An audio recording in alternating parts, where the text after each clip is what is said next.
Hey now! What is up, everybody? My name is Mike Brown, aka Review King MB, and I just got done watching the season finale of Chucky. As many What supplies. killed the dinosaurs? The The Ice Ice Age. Age! This is season 3, episode 8, entitled Final Destination. I can appreciate that title for sure. At the very beginning, we see Tiffany's about to get that lethal injection, right? She's finally gonna die. Until this security guard comes into the room and just starts shooting wildly, killing a bunch of people, freeing Tiffany from her constraints. And I thought to myself, God damn it, can we just kill Tiffany already? I might be alone in this. There are probably a lot of people out there, a lot of fans who are happy to see that Tiffany survived. And by the end of the episode, I guess I came around to the idea of keeping Tiffany around. But at first, I will admit, I was rolling my eyes. I was thinking, why do we just keep Jennifer Tilly around? And I don't mean to sound like I'm hating on her. I don't dislike Jennifer Tilly. It felt like we've exhausted all that we could out of this character. Maybe I'm wrong, though. And I was also trying to figure out who's this guard. Like, I know that Tiffany did the voodoo mind control stuff on the female guard that randomly got hit by a car and died, and I very well could have just forgotten that she also did this to a bunch of the other guards. So I guess this is just one of the other guards that she happened to also voodoo possess. So this guy is helping her sort of go through the prison. A bunch of the other inmates get released by somebody else. Was that also a Tiffany possessed mind controlled guy? One of the other guards who did that? Or was he just being a dick? And so inmates are killing a bunch of people and they're just roaming around. And as Tiffany's trying to escape outside, we see Nika. Poor Nika. I feel so bad for this character. Nika might be the most sympathetic character in all of the Child's Play series, and that includes Andy. Poor Andy only had like one episode, one scene, and it was a dream sequence, his dream death. And so as Tiffany was trying to make her way through, they were being shot at by, I think, a guard from high above, but then he got killed. I thought Nika was about to get killed trying to chase after her, but she did not. And Tiffany made it out of there. Again, the most luck. Even better luck, I think, than Chucky himself. Tiffany able to survive this. And then you see that Jake is in the spirit realm and he's going around. And I forgot for a second. I was like, what's the plan here? What are we supposed to do? I guess he was supposed to find good Chucky and try to convince good Chucky to kill himself, and maybe that would kill Charles Lee Ray. I don't really know. I mean, maybe I'm even wrong about that. I don't know what the plan was. I don't know what Jake was trying to do here. He runs into his ghost father. So, does every ghost in the history of the world all come to the White House? I think there was a comment that the White House just became some beacon of all of these ghosts, or maybe somehow it's tied to the person that happens to go there. They just see ghosts that are connected to them. I don't know. It was just another excuse to get Devon Sawa to come back playing Jake's father. I forgot how much of a piece of shit Jake's father was. Like, even him being homophobic, I was like, oh man, I forgot that he was this unlikable. I remember that he hit him. I remember he was a drinker. But yeah, this is pretty hardcore. And Jake comes to a point where he just forgives him. He says to his father, I forgive you, sort of gets him to put his guard down. And then he finds Ghost Charles Lee Ray. And Ghost Charles Lee Ray brings him to this movie theater. This was quite amusing.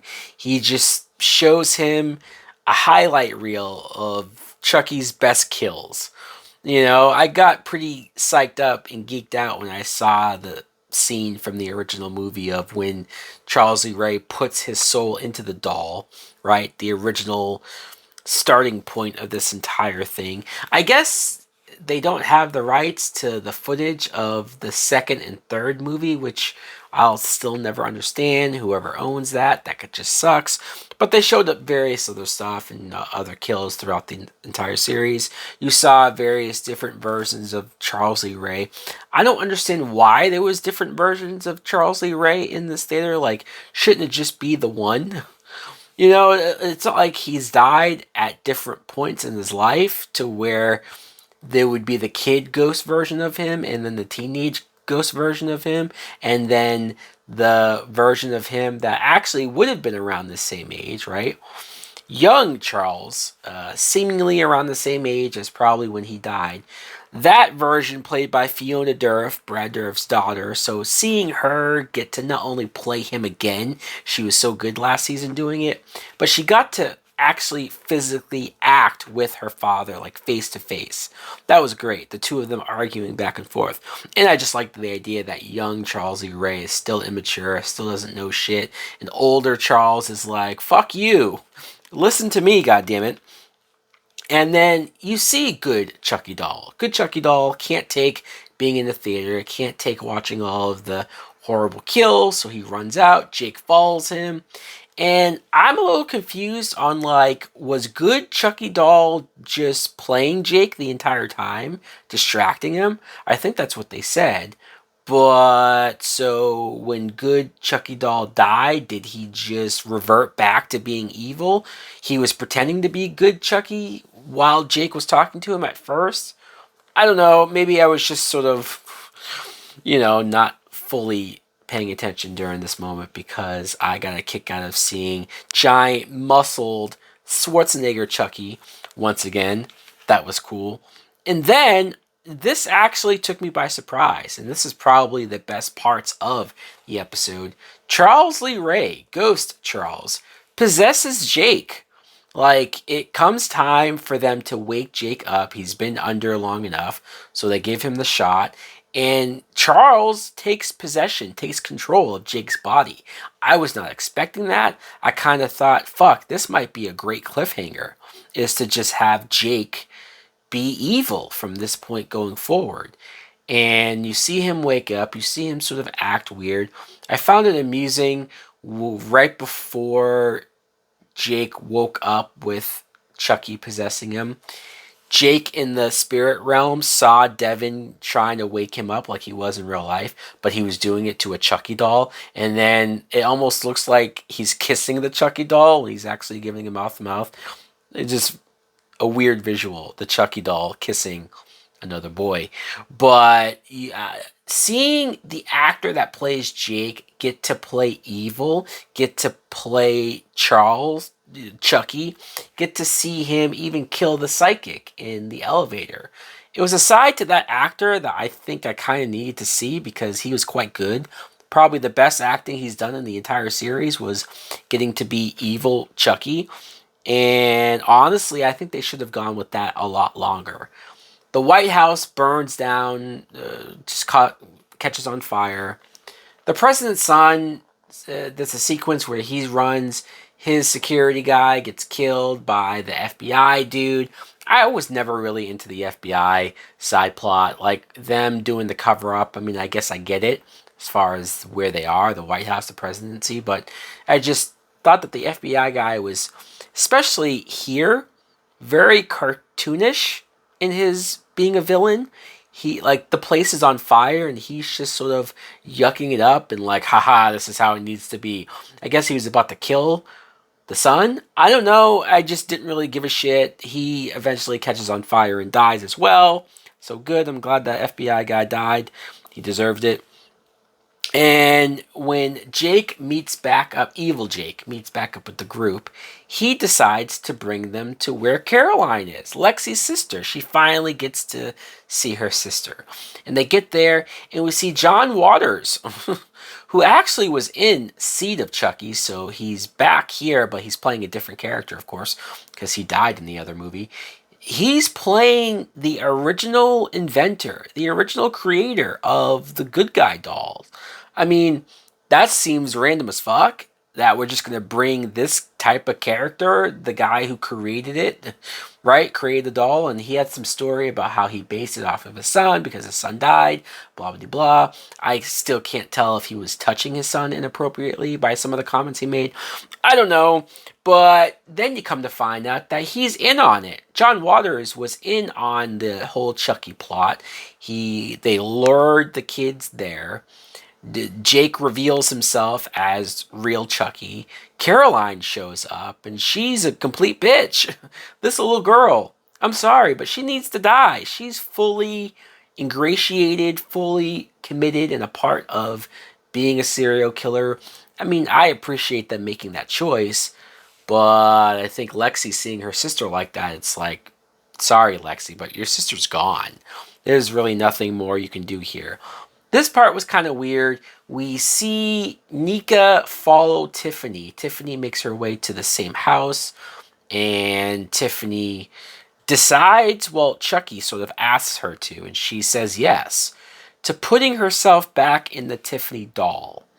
And I guess it makes sense because Jennifer Tilly, the body, is such a criminal at this point, right? She can't go anywhere without probably cops stopping her, and she just escaped the prison. So her going back into a doll actually makes sense, disguise-wise, but this is where I turned around on the idea of not killing Tiffany, because if we get doll Tiffany back, I'm all for it. I'm all about doll Tiffany. I think we will get some more cool stuff with her and Chucky back as dolls, because yes, Jake and Chucky, the doll, they do switch.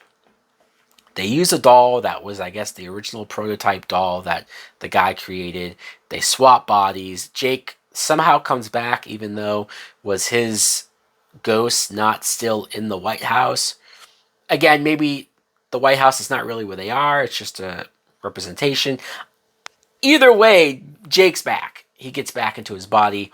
And when Nika goes into the house, she sees that, I guess, the bad guys made Jake, Devin, and Lexi, turn them into dolls. I don't really know what I was looking at. Like, the effects looked horrible. So I don't know if they did some voodoo stuff to physically shrink their bodies, because it didn't look like dolls. It just looked like horrible CGI versions of them, miniature.